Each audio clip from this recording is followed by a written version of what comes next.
You know what's funny? We used to think planned obsolescence was just some conspiracy theory cooked up by people who could not afford to maintain their cars.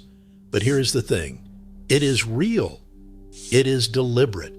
And it is getting worse every single year.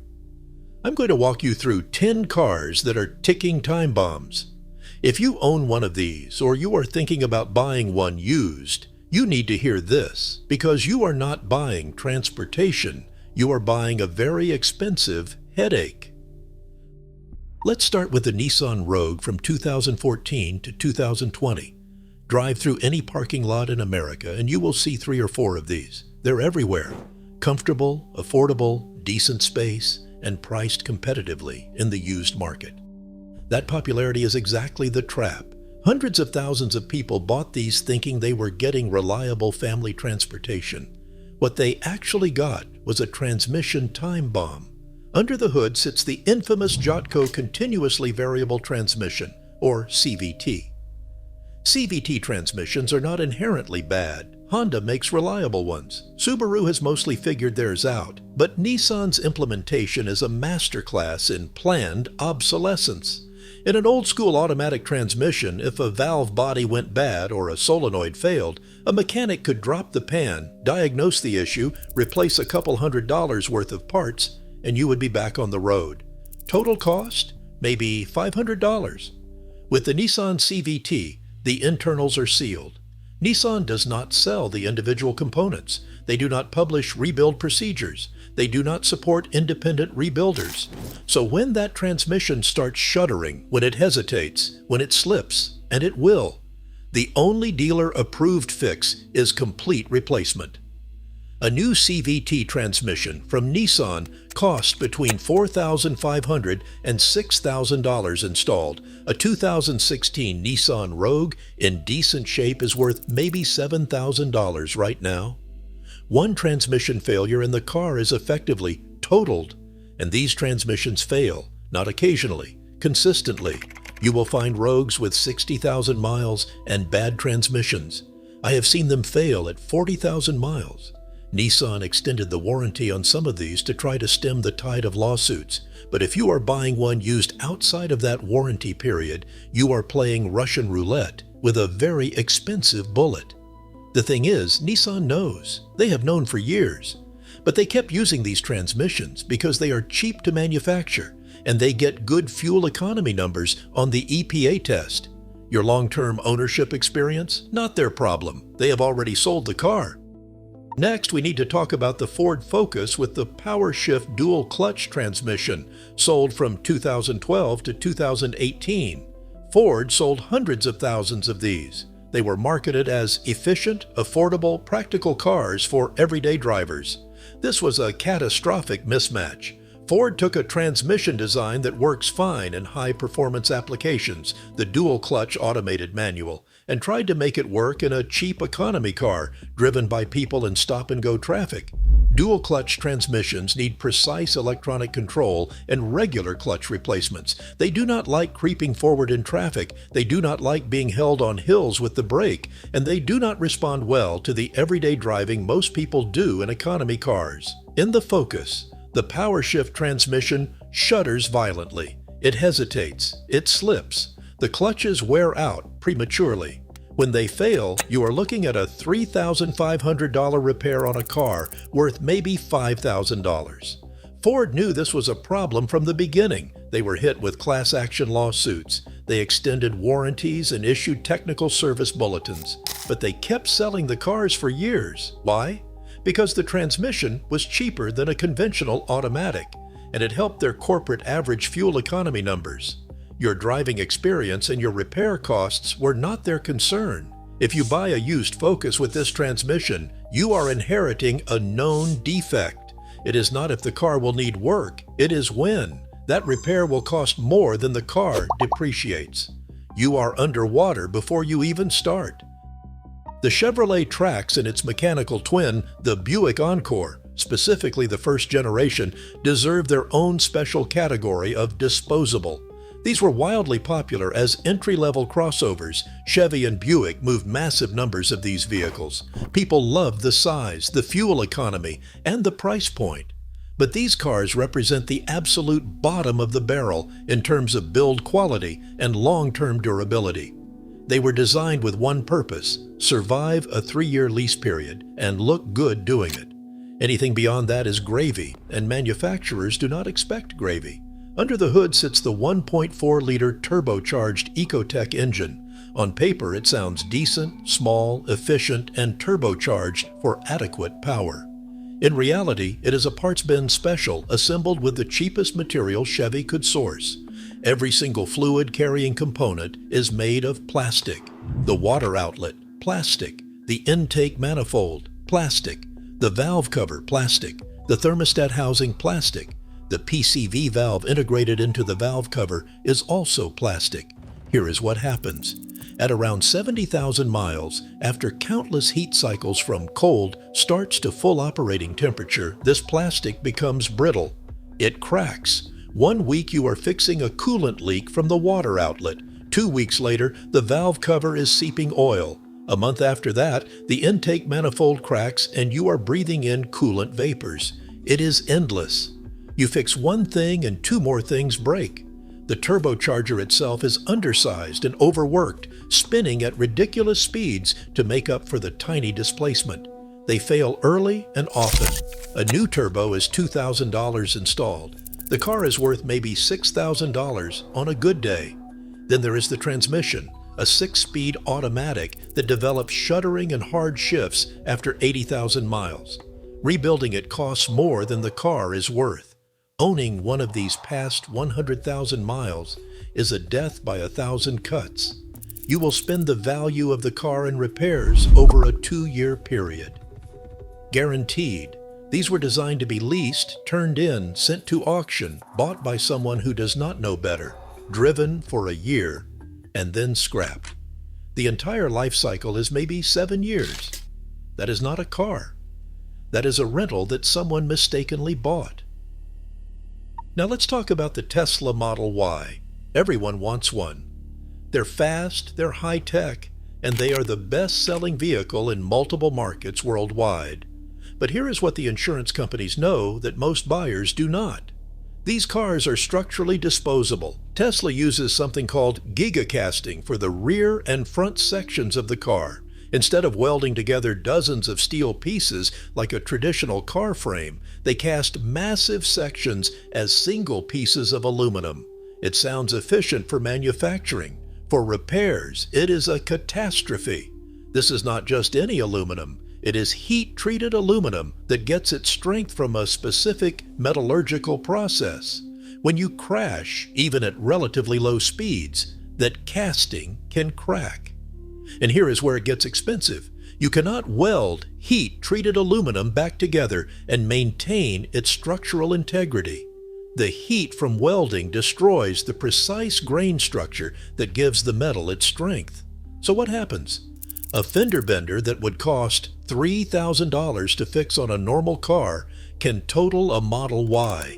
Insurance companies are writing these off at accident speeds as low as 15 miles per hour. Because replacing that entire cast section costs more than the car is worth. Body shops hate working on these cars. I have talked to collision repair specialists who have told me that they have seen Model Ys totaled from backing into a pole in a parking lot. The technology is impressive, sure, but it makes the car fundamentally unrepairable. You are not buying a car that can be fixed. You are buying a car that becomes scrap metal the moment something goes wrong with those cast sections. And Tesla knows this. They have made the calculation that buyers will not care because the car is under warranty when it is new. But that second or third owner, they are gambling with every mile they drive. The Honda CR-V with the 1.5-liter turbocharged engine, specifically the models from 2017 to 2019, shocked a lot of people. Honda built their reputation on reliability. The CR-V has been one of America's best-selling vehicles for years. People trust the Honda name, but these particular models have a serious design flaw that can destroy the engine, and Honda's response has been underwhelming at best. The problem is fuel dilution. In cold weather, the direct injection system sprays fuel into the cylinders, but before the engine fully warms up, some of that fuel does not completely burn. Instead, it washes past the piston rings and drips into the oil pan. Over time, your oil becomes contaminated with gasoline. The oil level actually rises on the dipstick, which seems impossible, but it is real. This diluted oil cannot properly lubricate the engine. Bearings wear prematurely. The engine develops excessive wear. In extreme cases, the engine fails completely. Honda issued a recall and extended the warranty on some of these, but the fix does not always work. They reprogram the computer and ask owners to take longer trips to fully warm the engine. That is not a fix, that is a workaround. And if you are buying one of these used outside of the extended warranty period, you are inheriting a potential engine failure. A new engine costs $8,000 to $10,000. The car might be worth $15,000. One major failure, and you have lost half the value of your investment. What makes this particularly frustrating is that Honda knew about this issue during development. They sold these cars anyway. The turbocharged 1.5-liter helped them meet fuel economy standards, so they pushed it into production despite the cold weather fuel dilution problem.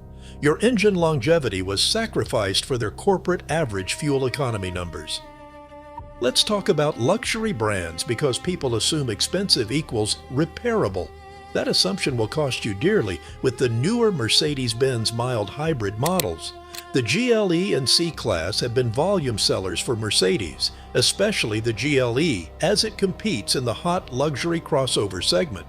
From 2020 onwards, models with the EQ Boost system have been rolling out in huge numbers. These are not full hybrids. They use what Mercedes calls a 48-volt electrical architecture to power a starter generator that helps the engine start and stop smoothly. It is supposed to improve fuel economy and reduce emissions. What it actually does is create a single point of failure that can brick your entire car.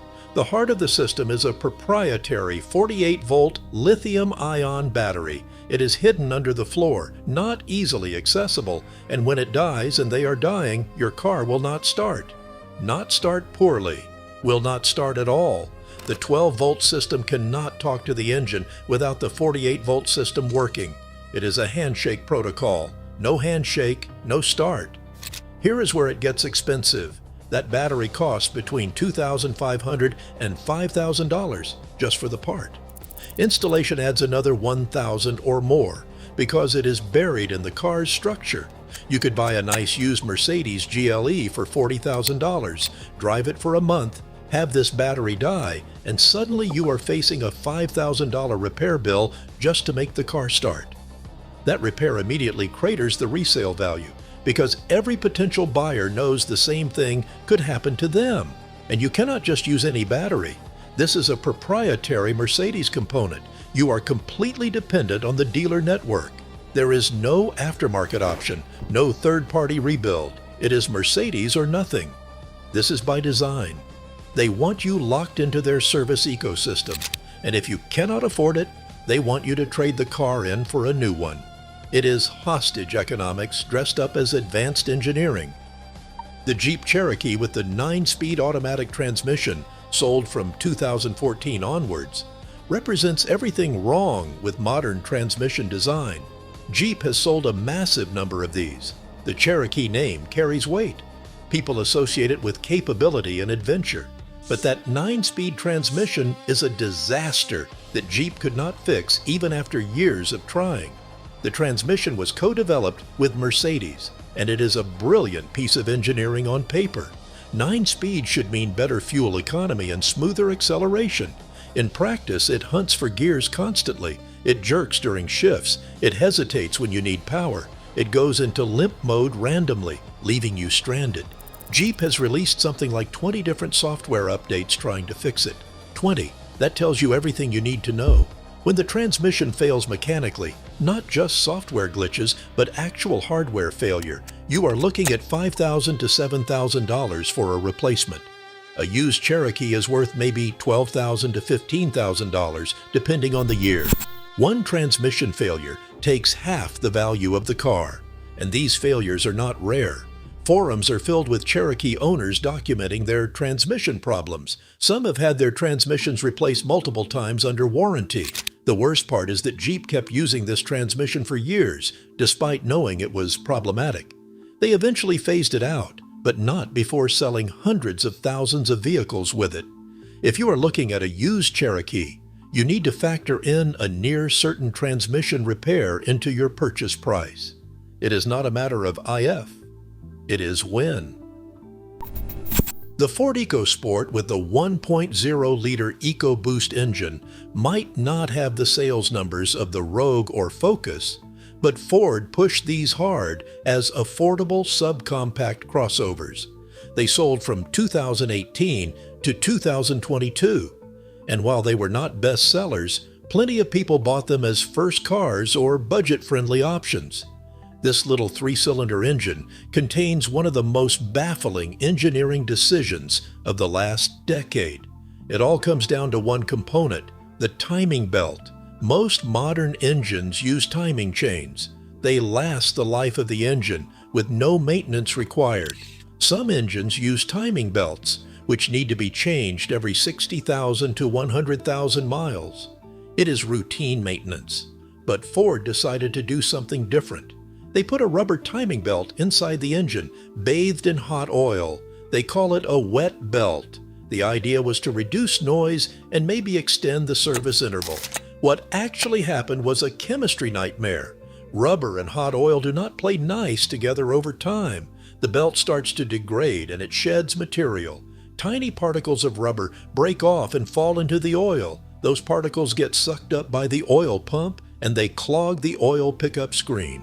Once that screen is clogged, oil pressure drops. And when oil pressure drops, the engine starts eating itself. Bearings go dry.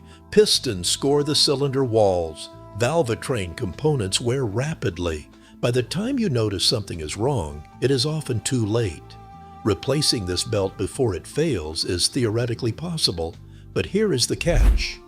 Because it is inside the engine, buried under layers of other components, the labor cost is insane. You are looking at $3,000 or more just for the labor to replace the belt. If the engine is already damaged, you need a new engine, which runs $6,000 to $8,000. The entire car is worth maybe $9,000 if you are lucky. Ford released a technical service bulletin about this, so they know it is a problem. But they have not recalled the vehicles and they have not offered to fix them for free. If you own one and it is out of warranty, you are on your own. This is a car where routine maintenance can cost half the value of the vehicle. The Hyundai Sonata and Kia Optima with the 2.4-liter and 2.0-liter turbo engines from 2011 through 2019 need to be on this list. Hyundai and Kia sold these sedans in massive numbers. They were everywhere, offering a lot of features for the money, long warranties, and attractive styling. But these engines have a catastrophic defect that can cause fires even when the car is parked and switched off. The root cause is metal debris left in the engine during manufacturing. The crankshaft was not properly deburred, so tiny metal shavings circulate through the engine oil. Over time, those shavings wear down the bearings. The bearings fail. A connecting rod breaks through the engine block. Oil sprays onto hot exhaust components and the car catches fire. This is not speculation. Hyundai and Kia have recalled millions of vehicles for this issue, but recalls only help if the problem is caught before catastrophic failure. Many owners experienced complete engine seizure without warning. You could be driving on the highway and suddenly the engine locks up. If you are lucky, you coast to the shoulder. If you are not, you cause an accident. And even with the recall repair, the fix is hit or miss. Some engines fail even after the recall. A replacement engine costs $10,000 to $15,000 if you are outside warranty coverage. These cars depreciate hard, partly because everyone knows about the engine problems now. You can buy a used Sonata for $8,000. It seems like a deal until the engine grenades itself and you face a repair bill that exceeds the value of the car. Hyundai and Kia paid expensive settlements, but that does not help individual owners stuck with a car that might catch fire in their driveway. Finally, let's talk about the Range Rover Evoke, particularly the first generation from 2012 to 2018. While not a volume leader like the Rogue or CR-V, Land Rover moved a lot of these as their entry-level luxury offering. They were aspirational vehicles. People stretched their budgets to get into the Range Rover brand, thinking they were buying prestige and quality. What they actually bought was a money pit.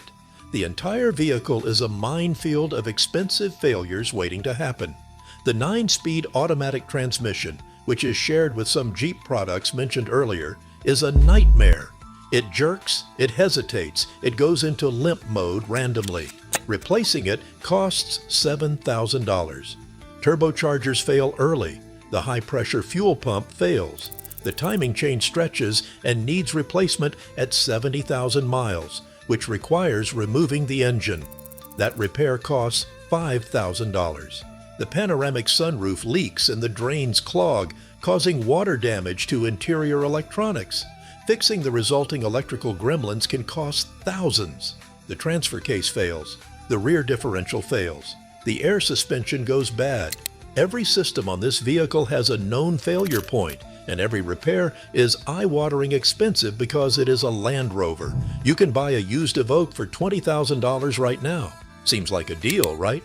Luxury SUV, prestigious brand, modern technology. 6 months later, you may have $15,000 in repair bills. The parts are expensive because it is a Land Rover. The labor is expensive because everything is packaged tightly and requires special tools. And the failures are not random. They are predictable. Every Evoke will experience multiple expensive failures within 100,000 miles. Land Rover has one of the worst reliability ratings in the industry, and the Evoke is a poster child for why.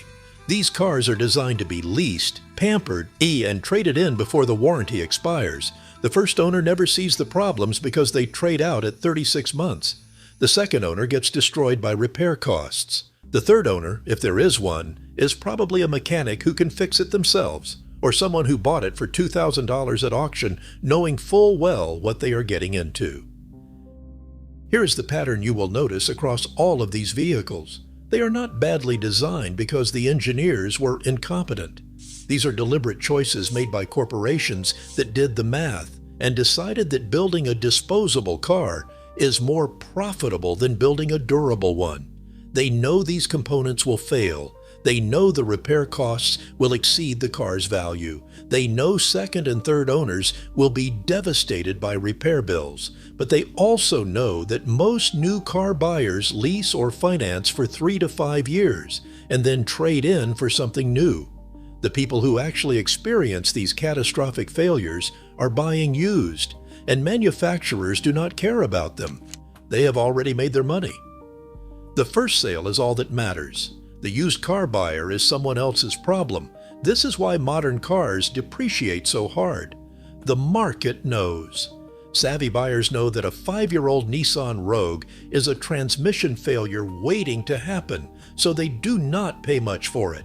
That drives down the price, which attracts uninformed buyers looking for a deal, who then get crushed by repair costs. It is a vicious cycle, and it is all by design. The sad truth is that cars have become appliances. Use them for a few years and throw them away. Manufacturers have calculated that this model is more profitable than building vehicles that last 200,000 miles. They do not want you keeping a car for 15 years. They want you in the showroom every 3 years, financing another new vehicle, and they have engineered these cars to make that happen, whether you like it or not.